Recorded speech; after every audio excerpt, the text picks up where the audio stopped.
As things begin to reopen, there are a lot of people who might be feeling anxious about going back out in public with the pandemic still going on. Licensed marriage and family therapist Lisa Lichtenstein joins us now with some helpful strategies and some tips for helping us work through them. We want to thank you once again for joining us. You bet.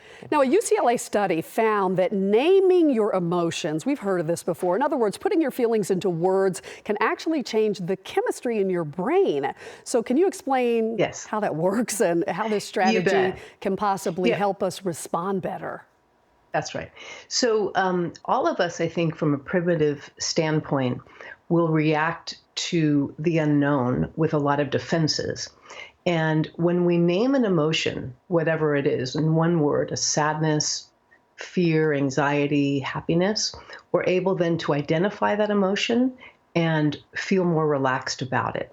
The amygdala, which is a primitive part of our brain, which is responsible for how we react to emotions, the study showed that when an emotion was listed along with a facial expression, the amygdala had a smaller response than a facial expression without an emotion labeled.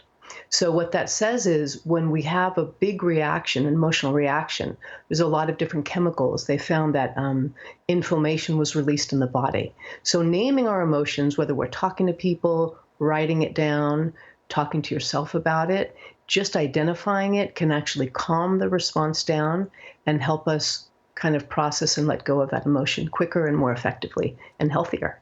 Love it. Okay, done. There's a lot of people also that are out of work right now. Some might feel like the odds are just stacked against them. You have so many people applying for the same jobs. Is there also a way of reframing that kind of all or nothing thinking? It's now or never. Yes, you bet. So all or nothing is we call it a negative pattern of thinking, and it's distorted.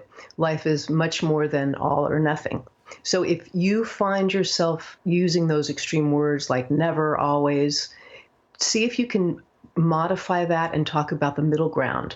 You might say, it's super challenging right now to find a job, but with my determination and persistence and consistency, I will find the right job. It will come to me. And so don't worry about the odds. Believe in yourself and your persistence, set a routine, I would say, and your probability is going to increase.